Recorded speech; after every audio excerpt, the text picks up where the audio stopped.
அண்ணமடி இந்த நிலம் போல சிலருக்கு தான் மனசு இருக்கு உலக. Hello friends, welcome back to Sukanya hair and makeup channel. எல்லோரும் எப்படி இருக்கீங்க? நானும் ரியா பாப்பாவும் ரொம்ப ரொம்ப சூப்பராக இருக்கோங்க. இன்றைக்கி வந்து நிறைய பேர் இப்போ ரீசெண்ட் டைமில் என்கிட்ட ரிப்பீட்டடாக கேட்டுட்டு இருந்த ஒரு விளாக் தான் வந்து ஷேர் பண்ணியிருக்கேன். ஹாஸ்பிட்டலுக்கு ஃபஸ்ட் ஸ்கேன் போன அன்றைக்கி ரொம்ப நர்வஸாக இருந்துச்சு. ஸோ அங்கங்கே சின்ன சின்ன கிளிப்பிங்ஸ் வந்து எடுத்திருந்தேன். அதை தான் வந்து ஷேர் பண்ணியிருந்திருக்கேன். எல்லோரும் என்ன கேட்குறீங்கன்னா, உங்களுக்கு 3 மாதம் தான் ஆச்சுன்னு சொல்கிறீங்க, ஆனால் வயிறு ரொம்ப பெருசாக இருக்குன்னு கேட்குறீங்க. ஆக்சுவலாக என்ன கேட்குறீங்க ப்ராப்ளம் இல்லை, நான் வந்து அதை எந்த ஒரு விதத்துலையும் அப்படி எடுத்துக்கல. பட் எந்த ப்ரெக்னெண்ட்டாக இருக்க லேடிஸாக இருந்தாலும் ப்ளீஸ் அப்படி கேட்காதீங்க, என்ன வயிறு குட்டியாக இருக்குது பெருசாக இருக்குது. ஏன்னா நம்மளுக்கு அந்த வயிறு பெருசாக இருக்கிறதுவோ இல்லை சிறுசாக இருக்கிறத வச்சோ நம்மளால் எதுவுமே வந்து சொல்ல முடியாது. பேபி ஹெல்த்தியாக இருக்காங்க எப்படி இருக்காங்கன்னு சொல்லிட்டு ஸ்கேன் பண்ணுற டாக்டருக்கும் அந்த ரிப்போர்ட்டை பார்க்குற டாக்டருக்கும் தான் வந்து தெரியுமே. ஸோ வயிறோட சைஸை வச்சு நம்ம எதையுமே வந்து கால்குலேட் பண்ணிக்க வேண்டாம். அண்ட் ட்வின்ஸாக நிறைய பேர் வந்து கேட்டிருந்தீங்க. ஆக்சுவலாக ட்வின்ஸ் இல்லைங்க, ட்வின்ஸாக இருந்தால் ரொம்ப ஹாப்பியாக தான் இருந்திருக்கும். பட் வந்து ஒரு குட்டி பேபி தான். அதுவுமே வந்து ஃபஸ்ட்டு ஸ்கேன் பார்த்ததுக்கப்புறம் உங்ககிட்ட சொல்லிக்கலாம் அப்படின்னு தான் வெயிட் பண்ணிகிட்டு இருந்தேன்.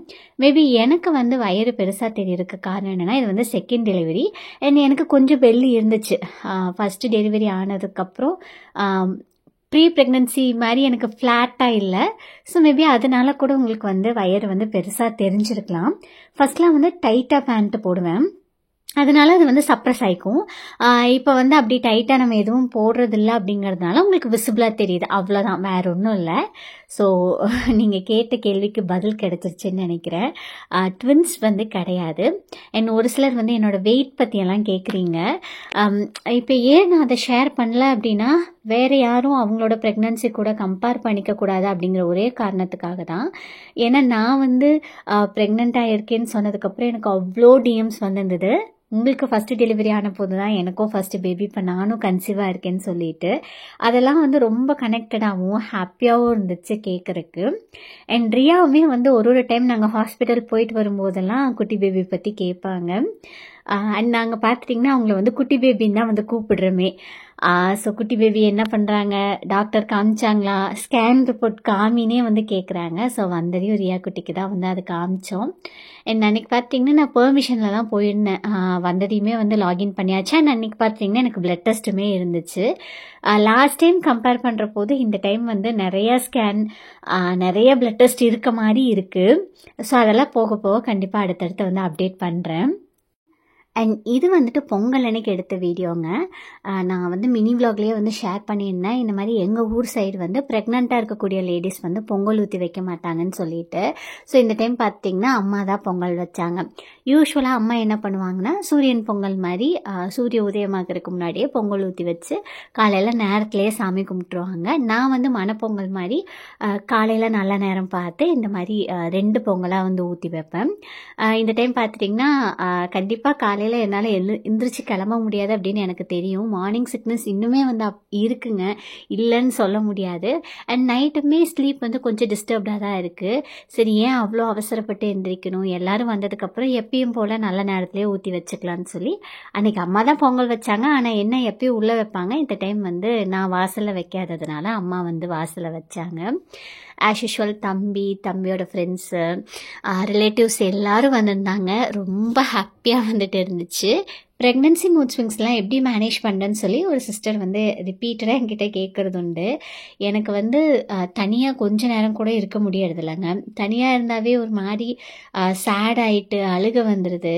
என் டிவியில் கூட சின்னதாக ஏதாவது ஒரு சேடாக நடக்கிற மாதிரி பாவமாக பார்த்தா என்னால் அதை தாங்கிக்க முடியறது கிடையாது. ரொம்ப அழுக வந்துடுது. ஹாப்பினஸ்மே ரொம்ப சந்தோஷமாக இருந்தால் அது ஒரு மாதிரி அழுக வந்துடுது. இது வந்து நான் இந்த ப்ரெக்னன்சியில் ரொம்ப பெருசாக ஃபேஸ் பண்ணுற ஒரு விஷயம்.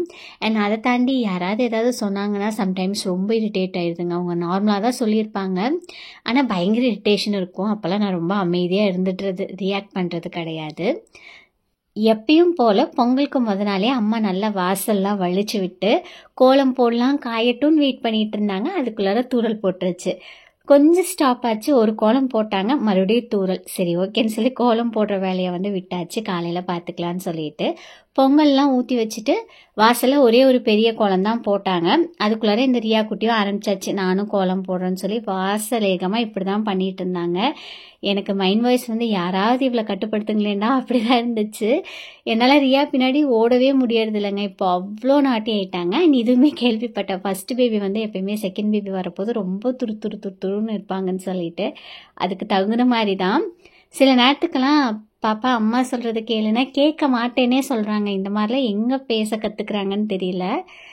டெய்லியும் காலையில் பேபி ஸ்கூலுக்கு போயிடுறது, மிஸ்ஸை பார்த்தா போதும், மிஸ் வந்துட்டாங்கம்மா தலை சீவி விடு அப்படின்னு அழகாக கேட்டு போயிடுவாங்க. அவங்க பண்ணுறதெல்லாம் பார்க்குறதுக்கு சமத்தாக தான் இருக்குது. இருந்தாலும் பார்த்திங்கன்னா இப்போ குறும்புமே வந்து பயங்கர ஜாஸ்தி ஆயிடுச்சு. நல்லபடியாக பொங்கல்லாம் ஊற்றி வச்சாச்சுங்க. பொங்கல் ஊற்றி வைக்கிறதுக்குள்ளார இந்த மாதிரி கரும்புலாம் வாங்கிட்டு வந்ததை கட்டி அழகாக வந்து எடுத்து வச்சு சாமி கும்பிட்டுருந்தோம். இதெல்லாம் கண்டிப்பாக ஒரு நல்ல மெமரிஸ் தான். ஃபோட்டோஸ்லாம் பார்க்குற போது எப்பயுமே நம்மளுக்கு அது ஞாபகம் இருந்துகிட்டே இருக்கும். ஆனால் எனக்கு இந்த டைம் கிளம்புறக்கே பயங்கர சங்கடமாக இருந்தது. மேக்கப் பண்ணுறக்குள்ளார மேக்கப் பண்ணுமா, சாரீ மட்டும் கட்டினா போதும்ல அப்படிங்கிற மாதிரி ஒரு ஃபீல். அது என்னன்னு தெரியல, மேபி குட்டி பேபிக்கு வந்து மேக்கப்பே பிடிக்காது போல இருக்குது. இப்போல்லாம் கிளம்பணும் அப்படின்னா கொஞ்சம் வந்து சங்கடமாக தான் இருக்குது. ஆனால் ரியா வந்து வயிற்றில் இருக்கிற போது இப்படி இல்லைங்க, சட்டுன்னு கிளம்பிடுவேன். நிறைய மேக்கப் வீடியோஸ் எல்லாமே அப்போ பண்ணேன். பட் இப்போ வந்து கொஞ்சம் அதெல்லாம் லேசியாக தான் வந்துருக்கு. ரொம்ப சூப்பராக பொங்கல் வந்து பொங்கி வந்திருந்தது. என்னை வந்து பொங்கல் அன்னைக்கு போட்ட ஷார்ட்ஸ்லேயுமே ஷேர் பண்ணியிருந்தேன். நம்ம வந்து ஒரு புது பிஸ்னஸ் ஸ்டார்ட் பண்ண போகிறோம், என்ன அதுக்கான அட்வான்ஸ்லாம் கொடுத்தாச்சுன்னு சொல்லிட்டு. ஒரு சிலர் வந்து பர்சனலாக டிஎம் பண்ணி விஷலாம் பண்ணியிருந்தீங்க. ரொம்ப தேங்க்ஸ்ங்க. எனக்கு எப்பவுமே ரொம்ப கிரேட்ஃபுல்லாக இருக்கும். நிறையா பேர் தான் நம்மளை விஷ் பண்ணும் அப்படி இல்லை, ஒருத்தங்க விஷ் பண்ணால் கூட அவங்களோட டைம் ஸ்பெண்ட் பண்ணி நம்மளுக்காக சொல்கிறாங்களேன்னு சொல்லிட்டு அது ரொம்ப ஹாப்பியாக இருக்கும். ஸோ அதுக்கான வேலை எல்லாமே ஆல்மோஸ்ட் முடிஞ்சிருச்சு. ஸோ எனக்கு தெரிஞ்சு இந்த மந்த் எண்டுக்குள்ளார வந்து என்ன பிஸ்னஸ் என்ன ஏது அப்படின்னு சொல்லி உங்கள் எல்லாருக்கிட்டையும் வந்து சொல்லிடுவோம். பிகாஸ் எல்லாமே ரெடியாக இருக்கிற போது உங்ககிட்ட காமிச்சா அது வந்து நல்லாயிருக்கும் அப்படிங்கிறதுக்காக தான் வந்து சொல்லலை, மித்தபடிக்க வேறு ஒன்றும் இல்லை. என் சிஸ்டருமே வந்து பேப்பர்லாம் போட்டுட்டா.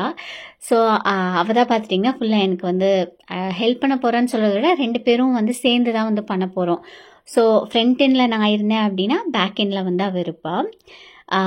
சாமியெல்லாம் கும்பிட்டுட்டு நல்லபடியாக பொங்கல்லாம் மேலே எடுத்துகிட்டு போய் வச்சு எல்லோரும் ஒன்றா உட்காந்து சாப்பிட்டோம். ரியா குட்டிக்குமே இந்த ட்ரெஸ் ரொம்ப நல்லா இருந்துச்சுங்க. ராமசாமியில் தான் எடுத்தேன். ஒரு சிலர் கலெக்ஷன் எப்படி இருந்ததுன்னு கேட்டிருந்தீங்க. லிமிட்டட் ஆப்ஷன்ஸ் தான். ஆனால் பட்டுப்பாவோட சட்டை என்னவோ எனக்கு அங்கே போனால் ரியாவுக்கு செட் ஆகிடும் அப்படிங்கிற மாதிரி இருக்கும். ஒரு சைஸ் பெருசாக தாங்க எடுத்தேன்.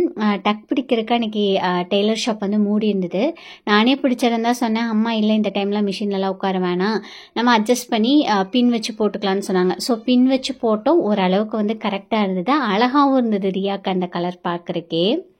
அன்றைக்கி சூப்பராக வந்து சாப்பிட்டாச்சுங்க. ஒரு வெஜ் விருந்தே இருந்தது. எல்லாமே அம்மா தான் பண்ணாங்க. நான் ஜஸ்ட் அங்கங்கே மட்டும் ஹெல்ப் பண்ணேன். அரைச்சி விட்ட சாம்பார், அப்புறம் புளிக்குழம்புல பார்த்துட்டா எனக்கு ரொம்ப பிடிக்குங்க இந்த மாதிரி நிறையா காய்கறி போட்டு வச்சா. மொச்சை, கத்திரிக்காய், முருங்கைக்காய், பூசணிக்காவெல்லாம் போட்டு ரொம்ப சூப்பராக இருந்துச்சுங்க அந்த புளிக்குழம்பு. கூடவே பார்த்துட்டா கூட்டு, வடை, அப்பளம், பாயாசம்னு சொல்லிட்டு அன்றைக்கி வந்து ஒரு பெரிய வெஜ் விருந்தே இருந்தது. பழைய மாதிரி என்னால் ஃபுல்லாகலாம் சாப்பிட முடியறதில்ல, ஏதோ பசிக்கு கொஞ்சம் வந்து சாப்பிட்டுக்கிறது. அண்ட் இந்த டைம் வந்து டேப்லெட்ஸுமே ஓரளவுக்கு கரெக்டாக எடுத்துக்கிறேன். ஃபஸ்ட் டைம் மாதிரி நிறையா மிஸ் பண்ணுறது கிடையாது. எப்பயுமே வந்து இலைக்கு சொல்லுவோம், அன்றைக்கி இலைக்கு வந்து சொல்கிறதுக்கு மறந்தாச்சு. ஸோ அது ஒன்று மட்டும்தான் மிஸ் ஆச்சு. எல்லோரும் ஊருக்கும் கிளம்பிட்டாங்க. கண்டிப்பாக எல்லோரும் போனதுக்கப்புறம் நம்மளுக்கு கொஞ்சம் பொக்குன்னு தான் இருக்கும். சரி ஓகேன்னு சொல்லி வெளியில் கொஞ்ச நேரம் டைம் ஸ்பெண்ட் பண்ணி ரியா குட்டி கூட கரும்பு வந்து சாப்பிட்டோம். அன்றைக்கி டே எங்களுக்கு இப்படி தாங்க போச்சு. நீங்களும் ரொம்ப சூப்பராக செலிப்ரேட் பண்ணியிருப்பீங்கன்னு நம்புகிறேன். கண்டிப்பாக எப்படி செலிப்ரேட் பண்ணிங்கன்னு சொல்லி கமெண்ட்ஸில் என் கூட ஷேர் பண்ணுங்கள். படிக்கிற போது ரொம்ப ஹாப்பியாக வந்துட்டு இருக்கும். இந்த வீடியோ இங்கே நான் முடிச்சுக்கிறேங்க. தேங்க்ஸ் ஃபார் வாட்சிங் திஸ் வீடியோ. அடுத்து இன்னொரு நல்ல vlogல மீட் பண்ணலாங்க. அன்டில் தென் டேக் கேர், பாய்.